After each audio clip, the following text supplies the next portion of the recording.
Episode VIII, The Last Jedi. Now, this is going to be our non-spoiler review. We are going to be doing a spoiler talk as well as Easter eggs, references, and trivia, so be on the lookout for those videos. But again, this is a non-spoiler review, so do not worry, you are protected. We are not going to give away any spoilers. Anyways, let's get to the review. So, now, this movie had a lot to live up to, obviously, because me personally, I loved Star Wars The Force Awakens. And I know a lot of people's complaints about where it's just a rehash of A New Hope, and I get those complaints, I do, and I'm not saying I disagree, but I love the characters so much. I was just so emotionally invested in these characters. So just again, I was really anticipating and looking forward to this. And anytime you have high anticipation for a film, sometimes you can lead yourself, not to get what you wanted in particular. And for the most part, I really enjoyed and loved this film. It was kind of, for the most part, what I wanted and what I thought was going to happen. I really, really enjoyed the tone of this film. Like, it really did balance between dark and some light. No pun intended, obviously, Star Wars. But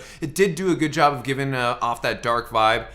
Because there was a lot of tension in this. There were a lot of moments where you feel peril for the characters, and I did like where they took, this film. And I really enjoyed it, and I thought the pacing also was really well done in this as well. Yeah, I liked it a lot. I kind of was expecting more of a darker movie. It wasn't as dark as I thought it would be. It definitely had dark moments, and obviously a lot of humoristic moments. The movie was really probably by far the funniest Star Wars, with the most infused amount of humor. But I was expecting more of like a dark, gritty movie, which it wasn't, but that didn't bother me. I definitely had a lot of fun with this one. It was well-paced. I feel like it had a few moments that were going a little slow, but other than that, like almost something was happening all the time, and it was cutting back and forth between a lot of things really quickly. So just it kind of kept you going the entire time. And I don't know, I definitely liked the Force Awakens a lot, learning about all these characters and getting to know them. And this one was more of a payoff, seeing them in actual moments where I'm actually feeling for them. And I thought I did a good job building off of that first movie, The Force Awakens, and taking it somewhere new and, telling its own story and kind of seeing where everything progresses. And also, like in Force Awakens, I really enjoyed the character interactions, especially between the main three leads. With you got Poe Dameron, of course, Finn and Rey.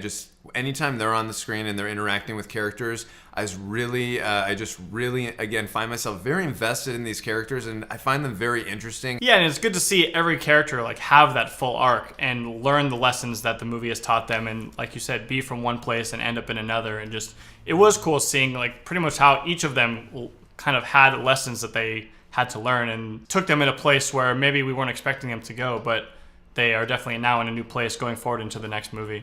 Definitely, and obviously we got to talk, of course, about the action. I thought the action, the visual effects in this movie were spectacular. The best. If you get a chance to see this in IMAX, definitely, anytime you get a chance to see Star Wars in IMAX, obviously do it. But I'd really highly recommend seeing this one because some of the visuals in this and some of the space fights and even the fights on planets like on Crate, and even when they go to planets like Canto Bight, some of these visuals and the way these planets interact, I really appreciated seeing different sides of the universe in Star Wars, as well as some amazing action sequences and incredible visual effects. And a few shots in particular that I can think of are just so beautiful. This one shot I'm thinking of is probably the best single screenshot I could think of in a Star Wars movie. I think I know what you're talking about. Looks so sick. And the cinematography in this film, it's so well done. The way some of the POV shots are done, some of the way when you're inside ships and aerial fight scenes. It feels like you're inside these battles, and the way it just builds a lot of tension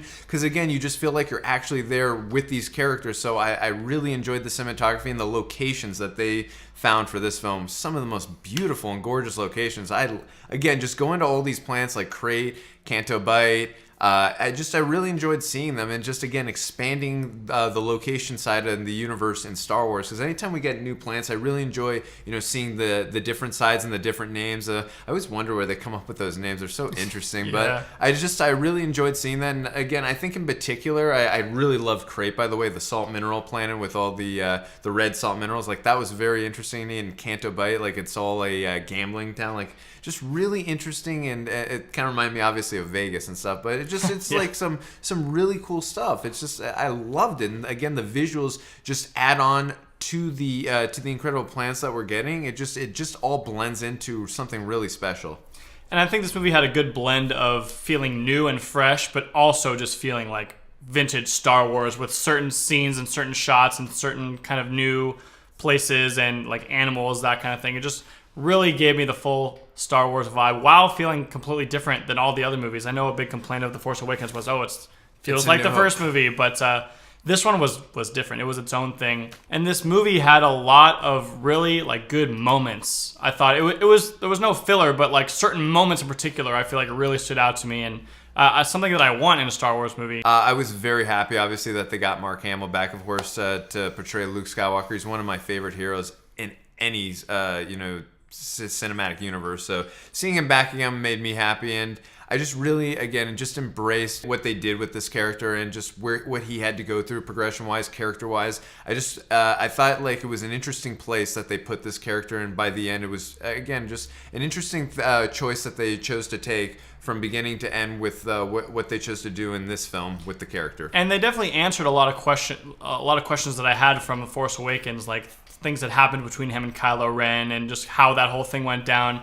There were a few things I thought that they left unanswered. Whether that was good or bad, I'll still have to decide. But it was cool kind of seeing how they went from Force Awakens into this movie and like giving me what I personally wanted to see in that regard, just of kind of answering a few questions and see like how everything went down. I liked what they did also with Kylo Ren.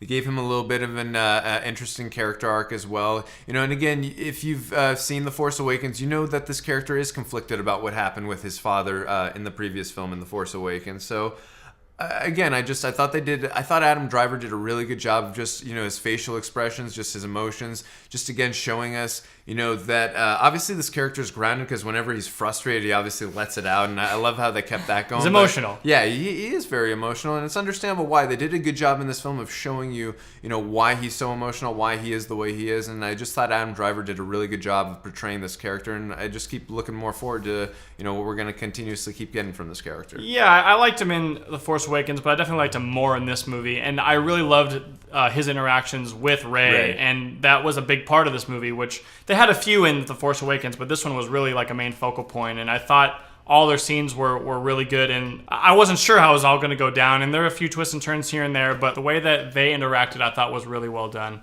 All right, some gripes or problems we had with the film. Again, no film is perfect. We've always talked about that, and everything is subjective. But some of the things that I had issues with, I can't really go over in a non-spoiler review, but certain things that happened in the film, it made things kind of feel like unimportant. Like, oh, okay, I guess that storyline's done, and that didn't feel as important. So just kind of gripe off after I've seen it the first time. Maybe after seeing episode 9 and seeing where the story goes, I might forgive, certain moments that I had issues with. But just off first viewing and just with the information that I've processed, there were a couple moments that happened where I was like, oh, I guess that storyline wasn't as important. Yeah, I kind of agree. Like, just things were rushed. Not rushed, but things weren't given enough time to play out. And yeah, like you said, made some things feel unimportant, and just now I guess we'll have new storylines, but it kind of undermined some of the storylines from The Force Awakens. Absolutely, that's a good way of putting it. And when you see the movie, you'll have a better idea. And obviously, when we get into a spoiler talk, we'll go a little more in depth, obviously, about exactly what we're talking about. But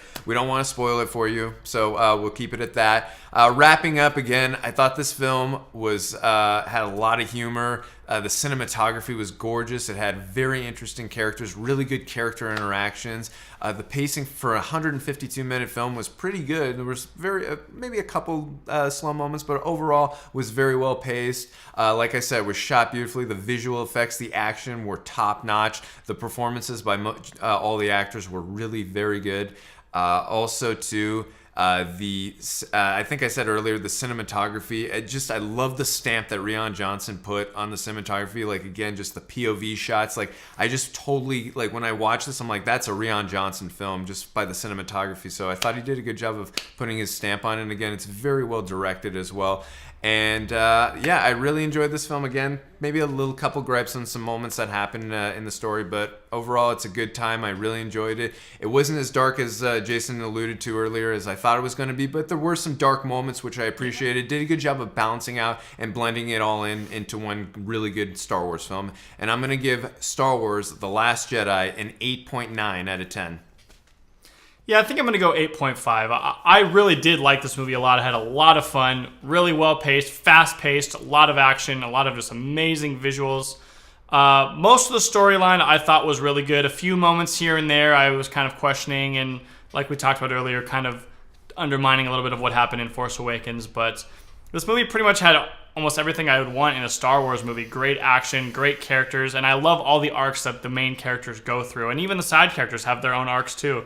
So the thing I loved about Force Awakens the most was the characters, and this movie just really sent them into another place, and we see them progress and just kind of grow, which I thought was really good. So I definitely enjoyed it, and it's going to be interesting to see what they do with Episode 9. So. And by the way, we gotta say, we love the Porgs too. They're so They were freaking funny. cute. And this movie had so much humor, which was really good. Like I think it was not forced, it was natural humor, and just throughout the whole movie. So, all right, guys, that's going to do it for this video. What did you guys think of The Last Jedi? We definitely want to know, so let us know in the comments section.